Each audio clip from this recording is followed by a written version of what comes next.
नमस्कार दोस्तों, मुझे इनवाइट करने के लिए मैं इस चैनल का शुक्रिया करता हूँ। अगर आपको ये वीडियो अच्छा लगे तो लाइक करें और सब्सक्राइब करें ये चैनल माइंड रिफ्रेशर। आपकी कोई भी समस्या हमें कमेंट करें और हाँ, इसे शेयर जरूर करें।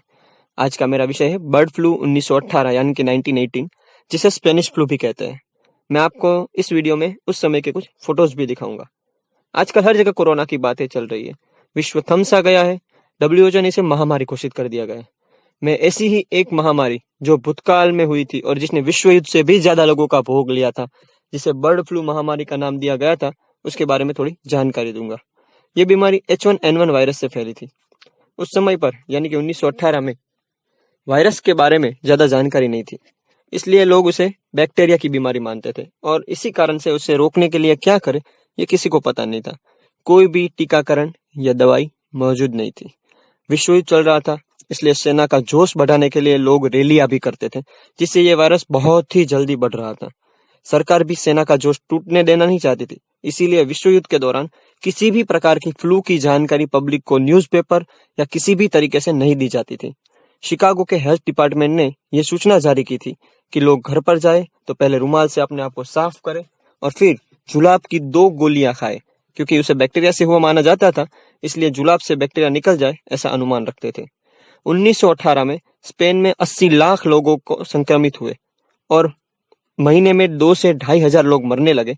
तब स्पेन के न्यूज़पेपर के द्वारा ये सबके सामने आया, इसीलिए इसका नाम स्पेनिश फ्लू रख दिया गया। लेकिन ऐसा अनुमान है कि ये रोग अमेरिका की एक सैनिक टीम से शुरू हुआ, जो विश्व युद्ध के कारण विश्व में फैल गया।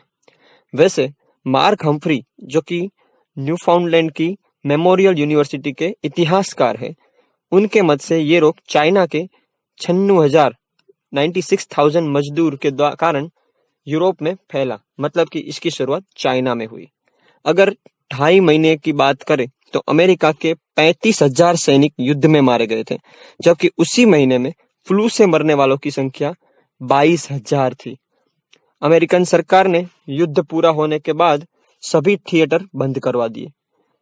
कई जगह बाहर निकलने पर प्रतिबंध कर दिया गया, तो कई जगह पे मास्क अनिवार्य कर दिया गया। आपको ये फोटोज इसमें मैं दिखा रहा हूँ।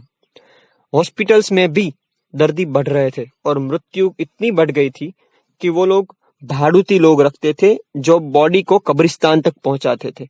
एक समय तो ऐसा आया था कि एक सप्ताह में ही 4,200 लोग यानी कि 4,200 लोग ऐसे थे जो हॉस्पिटल में एडमिट हुए और 9 घंटे में ही उन्होंने अपना दम तोड़ दिया। भारत में भी इसका आतंक बहुत ही ज्यादा था, जिसकी शुरुआत मुंबई से हुई थी। मुंबई के महाराष्ट्र में मुंबई और अलग जगह पे रोज कई लोग मरते थे। फिर भारत में इसका फैलावा इतना ज्यादा हुआ कि उसकी मृत्यु आंक 50 लाख तक पहुंच गई, लेकिन ये तो फिर सरकारी आंकड़े थे और ऐसा अनुमान लगाया जाता है कि आधे से ज्यादा केस तो बाहर ही नहीं आए थे। और इसी कारण भारत में लेकिन 1 करोड़ से ज्यादा भारतीयों की मौत होने का अनुमान था। इस वर्ष से पहले 6 महीने में ही 2.5 करोड़ यानी कि 2.5 करोड़ लोगों की मृत्यु हो गई थी। इसका सबसे घातक पार्ट था उसका दूसरा पार्ट, जो कि अक्टूबर से दिसंबर के बीच आया था। बर्ड फ्लू की कुल बात करें तो अंदाजित 50 करोड़ यानी कि उस समय की वस्ती का तीसरा हिस्सा संक्रमित हुआ था। अंदाजित मौत की बात करें तो अमेरिका में 7 लाख, रशिया में 5 लाख, इटली में 4 लाख, ब्रिटेन में 2 लाख और मैक्सिको में तो 50 लाख लोगों की मृत्यु हो गई थी। कुल 5 करोड़ से ज्यादा लोगों की मृत्यु हुई थी। न्यूजीलैंड के पास के सामोआ टापू पर 7,542 लोग मारे गए थे, जो उस समय उसकी बस्ती के 20% थे। अमेज़न का मेरेजा टापू ही एक विश्व में ऐसा टापू था जहां पे ये रोग पहुंच नहीं पाया था। इस महामारी से विश्व के लोगों की सरेराश आयु 12 बरस कम हो गई थी। यह वायरस इतना भयानक था, फिर भी जल्दी पकड़ में नहीं आया था। तभी एक वैज्ञानिक सामने आया जिसका नाम था जॉन हाल्टिन। उन्होंने 1951 में ब्रेविक मिशन नाम के एक गांव में जाके वहां के कब्रिस्तान में खुदाई की। बहुत दिनों की खुदाई के बाद उनको एक छोटी सी बच्ची की बॉडी मिली, जिसने ब्लू ड्रेस पहनी थी और लाल रिबन लगी थी। हाल्टिन ने ऐसे ही कुल 4 बॉडी से 4 सैंपल लिए और इसे अपनी लैब में ले जाके मुर्गी में डाले, लेकिन उससे वो वायरस नहीं मिल सका। शायद ले जाते समय तापमान या कोई कंडीशन की वजह से वो डेड हो गया होगा। इसी घटना के कई साल बाद हाल्टिन ने 1997 में यानी कि 1997 में एक आर्टिकल पढ़ा जिसमें टॉबेन बर्गर नाम के वैज्ञानिक की टीम ने एक अमेरिकन सर्विसमैन की बॉडी से फ्लू के वायरस के बारे में संशोधन किया, ऐसा लिखा था। ये बात पढ़ के हाल्टिन ने टॉबेन बर्गर का संपर्क किया और उसे ब्रेविक मिशन आने के लिए आमंत्रण दिया।